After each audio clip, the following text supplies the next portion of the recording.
You know, what a unique opportunity for us to hear from the real leaders in Congress that really understand what we're going through.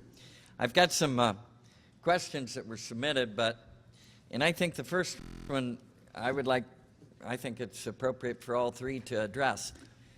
One of the big issues were over the past few years, Congress would bring in the big oil company executives and talk to them about price gouging.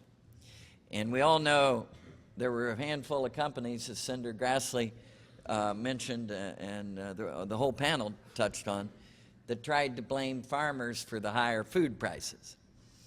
Last year, I testified 2 or 3 times and tried to straighten them out. It didn't work because I think a lot of people wanted to blame farmers. It was a good excuse.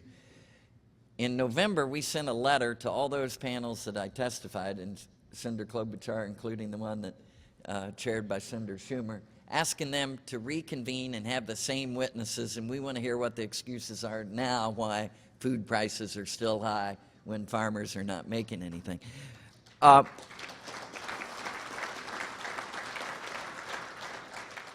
What about bringing them up there, Senator Grassley?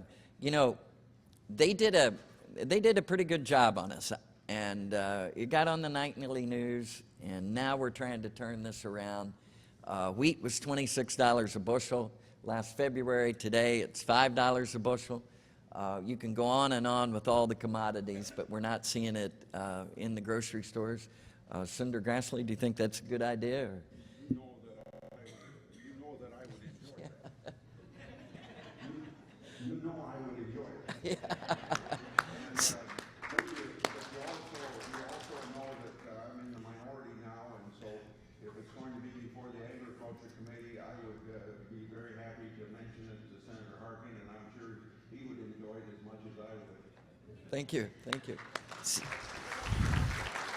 Senator Klobuchar referenced Senator Schumer, and Senator Schumer, I wasn't on a very friendly panel. There weren't too many people on the panel that agreed with me, including a baker from New York City, who tried to blame the rice in China and the high bread prices on corn ethanol. Senator? Exactly. Well, I think that one of the most effective arguments, and I'm from the metro area, so I get these questions a lot in my own state about it. And I try to point out to them how important agriculture is not just to the rural area, but to our entire economy in so many of our states in terms of exports, in terms of all of the jobs that come with agriculture. So that's the first thing. I just got asked this on Friday on the law firm. And they say, oh, should we get rid of these subsidies? So I start with that. And I said, you go check how many of your clients are somehow involved in agriculture. The second thing is, which is huge and really resonates with people, is this national security issue. If they've seen now what happens with foreign oil, and we're spending that nearly $400,000 a minute on foreign oil, and the wars we've gotten it in, the messes that we get in as we fight for our own oil. We don't want the same thing to happen with food. So I believe that to me, when I tell them that, and they start thinking about it, that we have to have our own food supply in our country, that helps to defeat some of this idea that's so anti-agriculture that you guys have been dealing with long before I ever came on the scene. But I think that's a very potent argument as well. And then the third part is just how rural America can be part of this new energy economy, which we all talked about today, if we do this right. And that truly, if we want to get new jobs in our country, and if the economic recovery package we started with some of these energy jobs, that we're going to have to start in rural America, because that's where the action is. So I found those arguments when I talk to people in urban areas to be really helpful. And there's limited money here in Congress, and I'm so glad through the leadership of the House and the Senate that we were able to get the Farm Bill done when we did. I just think it's very important that we just make reasoned arguments, because the facts are on our side, and don't forget that. Great. Thank you. Stephanie?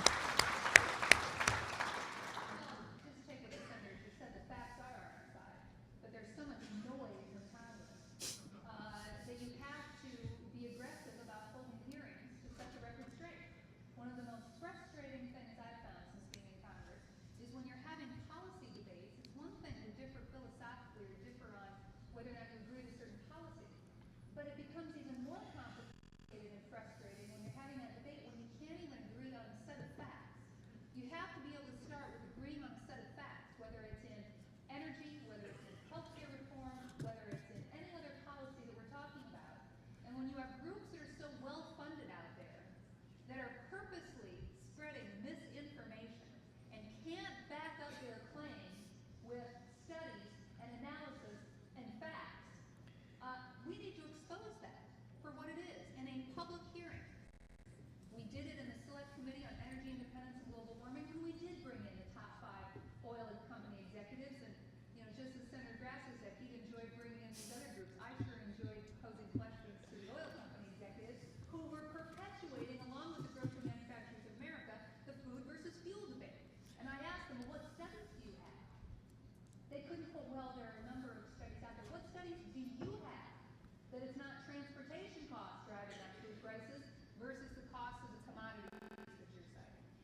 Excellent.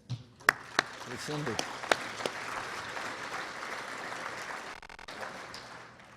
Our good representative brought up the oil companies. Let me say that since energy was a big part of the increased cost of food, and it wasn't ethanol that did that, it was oil.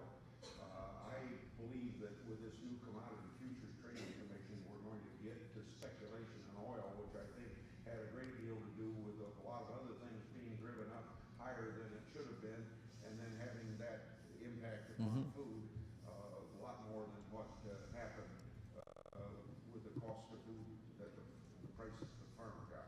Absolutely. Absolutely.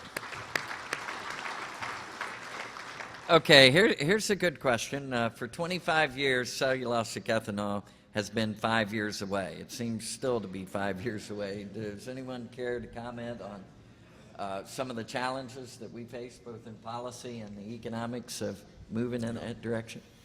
Well, it's been 10 years ago I first heard that we were 5 years away from a cure for juvenile diabetes. So I'm sure that we have those of us that aren't scientists don't appreciate. All I can say is that we're ready in Emmitsburg, Iowa, with an add-on to the plant there, with the help of a government grant, to start producing ethanol from corn cobs in 2011. Now, that doesn't answer the question that you really asked, because that would be a demonstration project. I think the answer is how feasible it will be, how would you say it, in a competitive way, is the bottom line. And I can't answer that question, except that people that I talk to, and probably the same people that each of us here at the table talk to, are very positive about it being within the next 5 years. Thank you, Cindy. You know, we also have plants in Minnesota that are transitioning with the corn stover and doing other things, which I think is very important. I think we want to be on the front end of this because in the energy bill there was a requirement that so much of the percentage of the ethanol be cellulosic ethanol. I think it's the way the policy is going to start driving, but at the same time I want to make it very clear I don't think we should be pulling the rug under our existing ethanol plants, because this is how we're going to get there. We're not going to be able to get there without those. We have there's all kinds of funding that should be put into research on this. The University of Minnesota is doing some groundbreaking work on switchgrass and prairie grass. I got a guy in southern Minnesota who has this laptop that every time I go down there he shows me how we can solve all of our farm-to-fuel problems by growing switchgrass and prairie grass all over our state, including in the highway medians. And every time I drive down the highway with my husband, I always picture how dangerous it would be to harvest it in the middle there. But the point of this is we're going to have to be creative, and I think our main goal here is to say we want to make sure that we keep our ethanol strong so that we can allow this transition to occur, and that we should be looking at all kinds of sources for cellulosic, because if we want to keep ethanol strong, we're going to have to advance